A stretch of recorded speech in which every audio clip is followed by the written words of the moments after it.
I just remember the relief that I had when that happened. Like, I held him for 5 seconds and they had to take him away from me because they needed to make sure, like, he was 3 pounds. He was tiny. So they needed to make sure that everything was okay and all that stuff. Needless to say, he was in the NICU for 4 weeks. And then, you bring him home and you go through, you're learning to become a mom. I remember these days all too well because my first child was also born premature.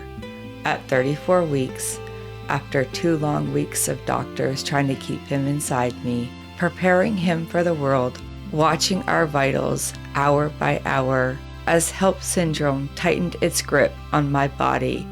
I remember the moment they said, "It's time. We can't wait any longer."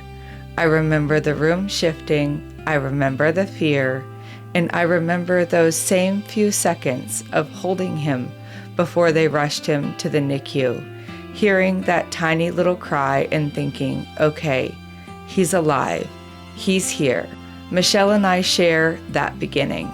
2 mothers who walked into motherhood earlier than expected. 2 babies whisked away before we had time to exhale. 2 hearts learning to beat again in the NICU. But this is where our similarities ended. Because where Michelle's journey goes from here is very different from mine.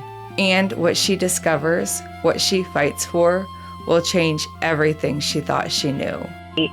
Oh my gosh, he wouldn't sleep, and we had all of these issues. And as he got older, we could tell that he wasn't speaking. We could tell that he didn't really know how to play. And so when you're going through this with a child that is a young child, the first thing that people go to is he has autism. But it never really fit in my mind that was what it was, because he was such a social kid.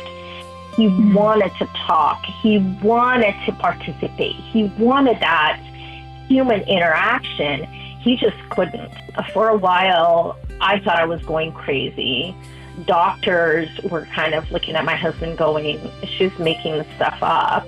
And, and I'm like, there's something going on here. I had that mama gut telling me. And I'm like, okay, I'm going to go and I'm going to take him somewhere because I need help.